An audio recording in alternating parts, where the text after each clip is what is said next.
Part 4, The Last Years, 晚年. To the Recluse, 魏八. This poem is actually my favorite. So later you will hear the translation done by Roger and me.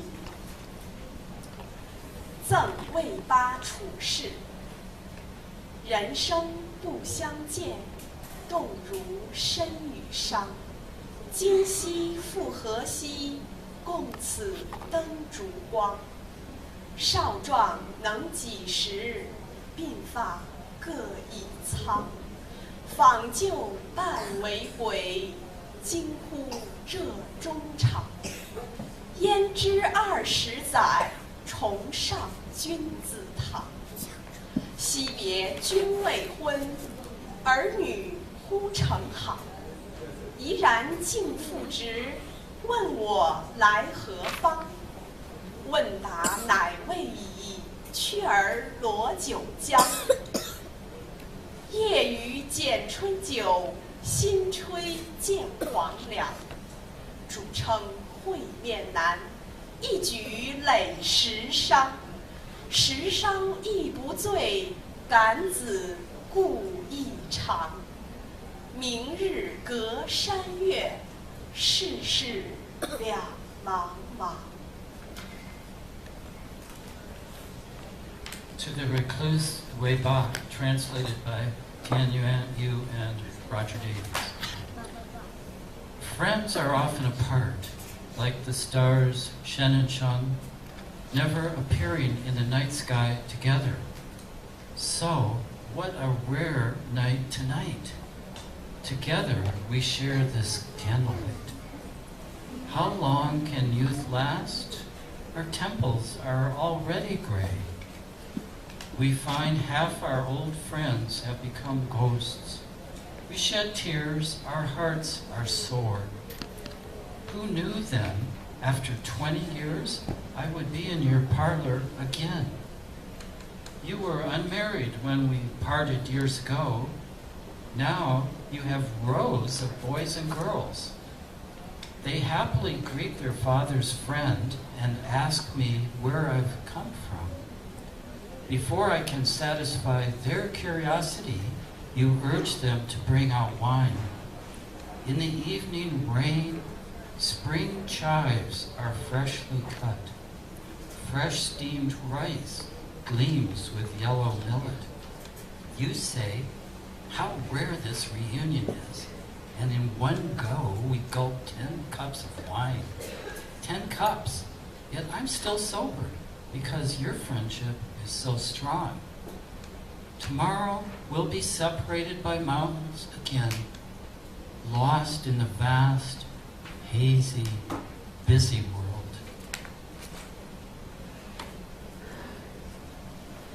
On meeting Li Guinian in the south.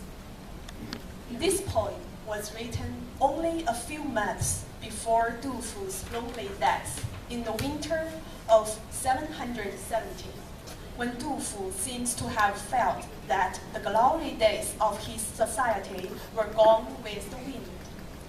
Li Guinian was the most famous singer at the emperor's court. Falling blossoms are a mainstay of literary Chinese, symbolizing the evanescence and brevity of human life. Yet there's also an appreciation of the sad beauty that is itself a function of transience. 江南逢李龟年，岐王宅里寻常见，崔酒堂前几度闻。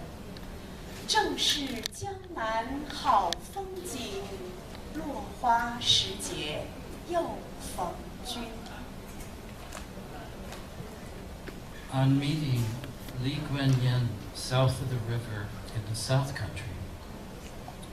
In the old days, I saw you at the palace of the Prince Ji, and I often heard you before the halls of Chui Dio.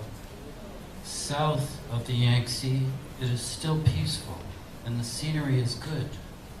And now, in the time of falling blossoms, I meet you once again. From a height, 登高。风急天高猿啸哀，渚清沙白鸟飞怀。无边落木萧萧下，不尽长江滚滚来。万里悲秋常作客，百年多病独登台。艰难苦恨繁霜鬓，潦倒新停浊酒杯。 From a height, vast sky, sharp wind, and the gibbons wailing sadly. The white sand on the island looks fresh. Birds are wheeling above it. Everywhere the trees are silently shedding leaves, and the long river ceaselessly comes churning and rushing on. How often in autumn I've stood, a sad traveler, far from home, dogged by my lifelong sicknesses. I slowly climb the terrace. So many sorrows and regrets have helped to frost my hair. But now, what's even worse, I had to give up wine. This is the last poem today. Night thoughts traveling. 旅夜抒怀。细草微风岸，危樯独夜舟。星垂平野阔，月涌大江流。名启文章著，观音老病休。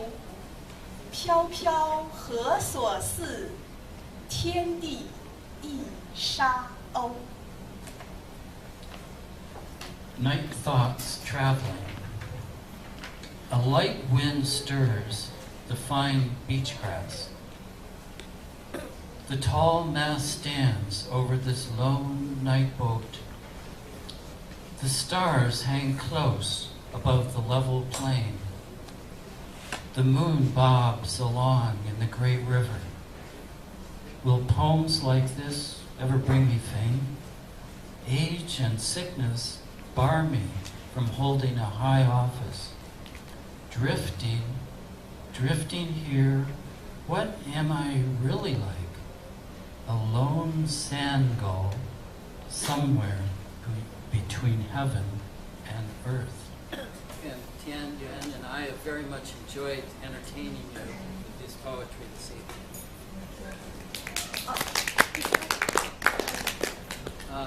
We have time now for any discussion or knowledge you would like to share, or questions or comments. So just throwing it open to anything you'd like to share with us.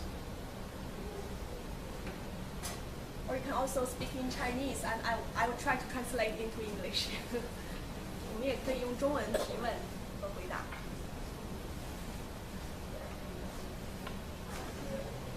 Sense of beauty of the country.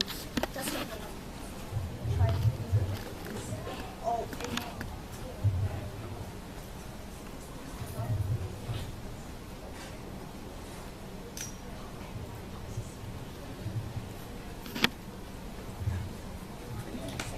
A sense of beauty of the countryside certainly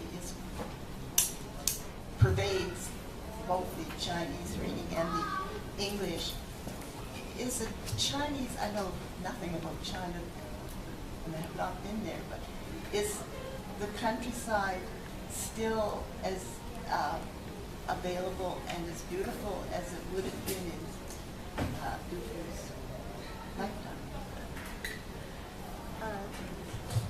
I assume you ask this question based on several evidence or some information you got from the media that China is heavily polluted right now.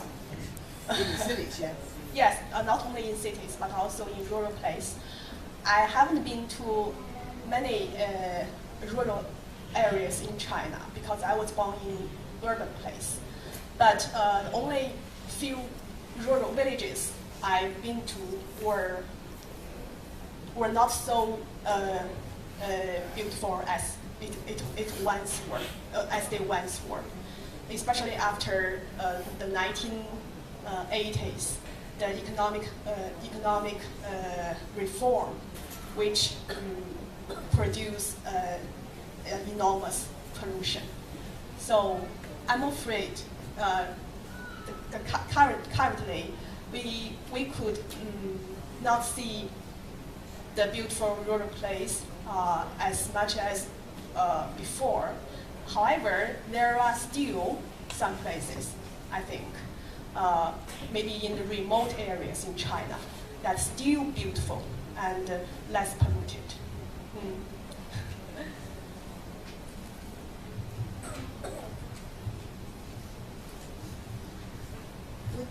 Would Du Fu have been an aristocrat, so to speak?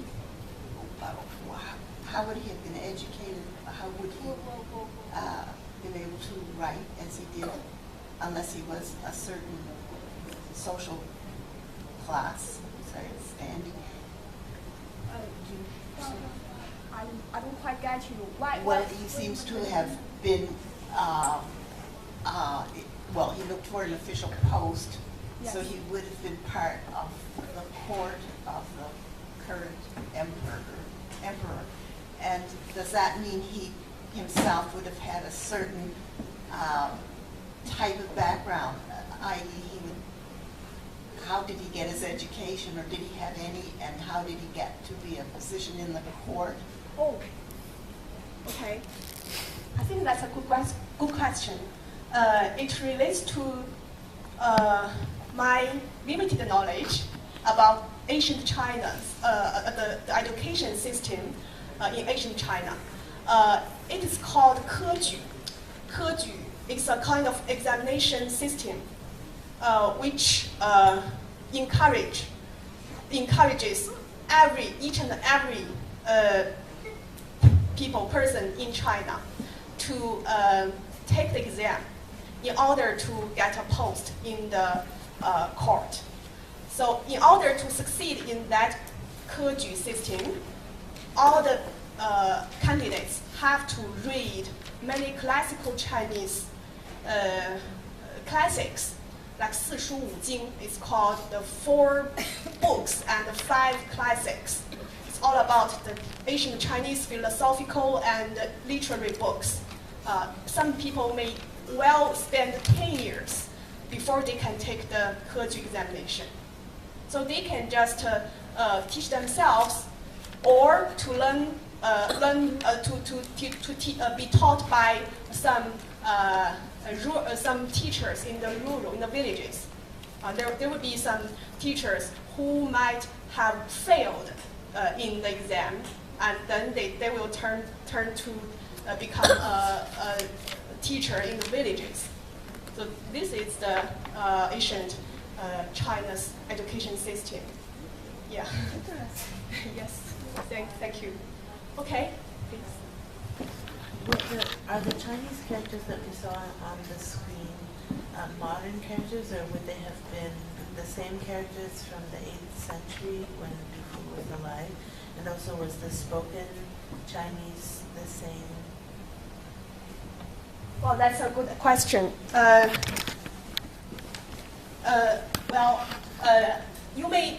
You may have learned that Chinese language has many accents in different areas, because China is a big country with a large population.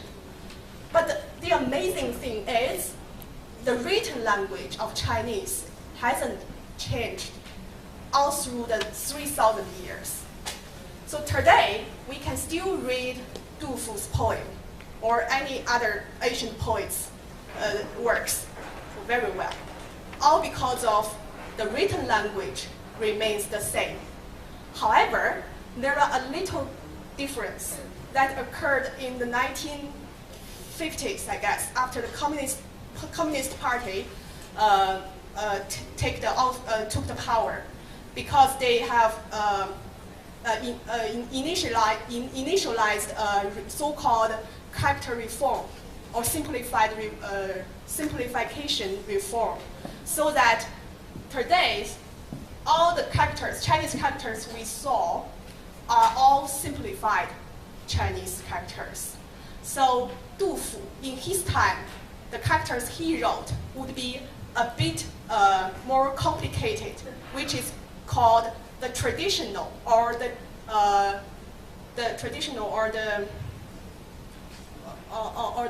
classical Chinese language. But there are not big difference. So nowadays, still, we Chinese people can read both the simplified and the traditional Chinese language.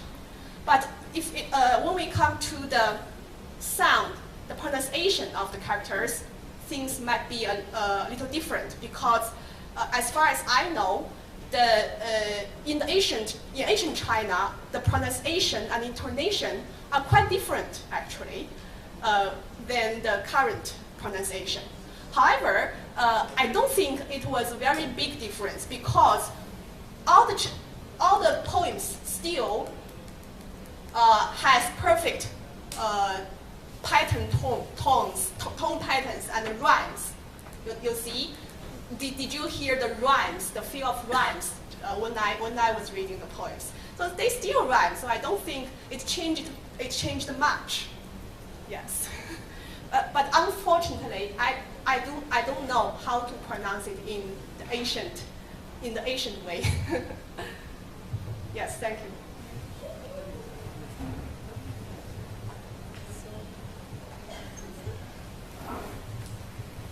Well, thank you very much for coming this evening, and maybe you'll be inspired to search out some more beautiful classical Asian poetry. Oh, sorry. If you would like to contact us in the future, our email address is here. If you like, you are welcome to contact us anytime. Thank you very much. Thank you.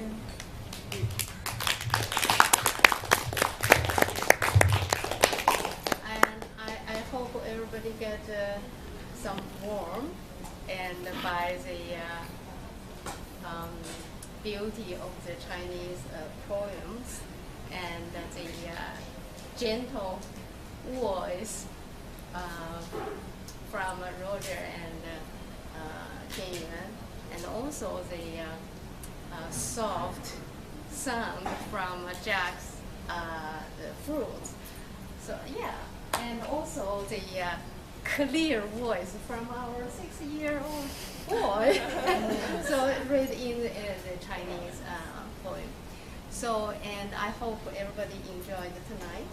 And so, and also through the, I have to say that through the PowerPoint, you can, at one time you can see so many Chinese beautiful drawing and calligraphy, and so you can really get part of the Chinese, how the rich of Chinese culture. So thank you again to Tianyuan and Roger and Jack.